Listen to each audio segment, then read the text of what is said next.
Assalamualaikum warahmatullahi wabarakatuh. Perkenalkan, nama saya Muhammad Sul Asir dari Prodi Ilmu Pemerintahan semester 6 kelas F dengan NIM 091058032161. Baiklah, pembahasan kita pada kali ini dalam mata kuliah Pemerintahan Nasional yaitu dimensi pendekatan dalam pelayanan publik. Baiklah, langsung saja ke materi. Dimensi pendekatan dalam pelayanan publik.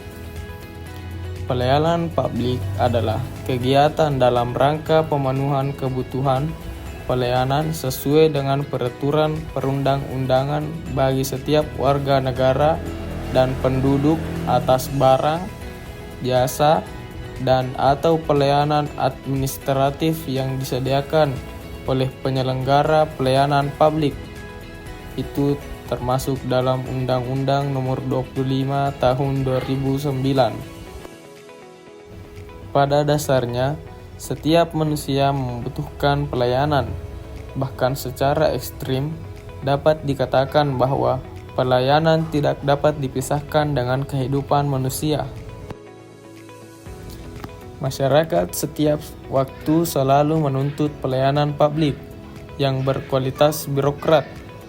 Meskipun tuntutan sering tidak sesuai dengan harapan, karena secara empiris, pelayanan publik yang terjadi selama ini masih bercirikan berbelit-belit, lambat, mahal, dan melelahkan. Kecenderungan seperti itu terjadi karena masyarakat masih diposisikan sebagai pihak yang melayani dan bukan yang dilayani. Reformasi pelayanan publik dengan mengembalikan dan mendudukkan pelayan dan yang dilayani ke pengertian sesungguhnya. Pelayanan yang seharusnya ditujukan pada masyarakat umum kadang dibalik menjadi pelayanan masyarakat terhadap negara. Meskipun negara berdiri sesungguhnya adalah untuk kepentingan masyarakat yang mendirikannya. Artinya, sesungguhnya haruslah memberikan pelayanan terbaiknya kepada masyarakat. Dengan demikian, pelayanan publik adalah pemenuhan keinginan dan kebutuhan masyarakat oleh penyelenggara negara. Negara didirikan oleh publik atau masyarakat, tentu saja dengan tujuan agar dapat meningkatkan kesejahteraan masyarakat. Pada hakikatnya, negara dalam hal ini pemerintah atau birokrat haruslah dapat memenuhi kebutuhan masyarakat. Baiklah, kita beralih ke materi selanjutnya yaitu pendekatan politik, dikotomi politik dan administrasi oleh Wilson. Seorang administrator harus bebas karena administrator merupakan pelayan publik yang harus terpisah dari hal-hal politik yang dalamnya memiliki banyak kepentingan yang jika nanti tetap diterapkan dalam pelayanan publik akan mengurangi kualitas pelayanan itu sendiri. Pendekatan politik memiliki keterkaitan dalam representasi yang mengarah dalam mempertimbangkan tenaga kerja sektor publik dengan cara yang sangat berbeda dari pendekatan manajerial. Dalam menekankan 3 faktor, pendekatan politik dalam organisasi publik menyatakan bahwa penetapan doktrin organisasi atau ortodoksi dengan penekanan pada mekanika struktural, kurangnya pemahaman dalam sistem konstitusi, perilaku institusional, dan taktis dan strategi menggunakan struktur organisasi sebagai instrumen politik, posisi, dan kekuasaan.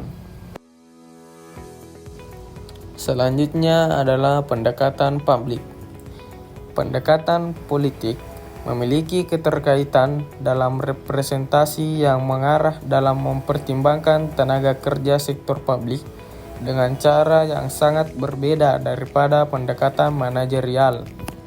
Dalam menekankan 3 faktor, pendekatan politik dalam organisasi publik menyatakan bahwa penetapan doktrin organisasi atau ortodoksi dengan penekanan pada mekanika struktural, kurangnya pemahaman dalam sistem konstitusi, perilaku institusional, dan taktis dan strategi menggunakan struktur organisasi sebagai instrumen politik, posisi, dan kekuasaan.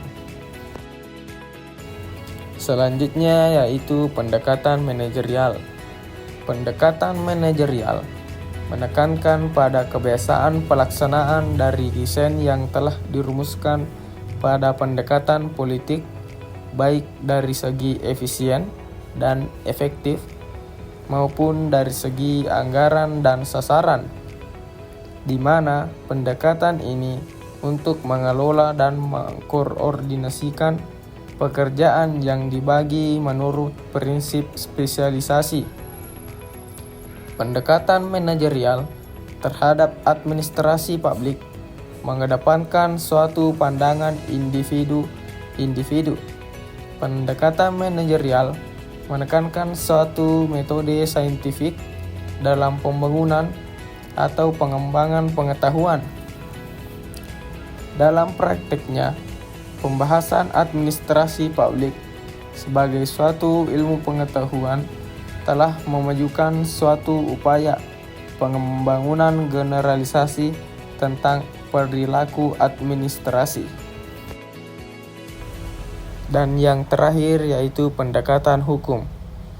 Pendekatan hukum menekankan pada prosedur yang sesuai dengan proses, hak-hak substantif atau yang sesungguhnya, dan keadilan yang memperhatikan individu sebagai seseorang yang unik dalam berbagai keadaan yang spesifik. Pendekatan ini merupakan keberlanjutan dari sinergitas atas 2 pendekatan sebelumnya, yakni pendekatan politik dan manajerial. Level kebijakan, manajerial, operasional pelayanan publik. Polisi diartikan sebagai sebuah rencana kegiatan atau pernyataan mengenai tujuan-tujuan yang diajukan atau diadopsi oleh suatu pemerintahan, partai politik, dan lain-lain. Baiklah, mungkin itu saja yang bisa saya jelaskan. Wassalamualaikum warahmatullahi wabarakatuh.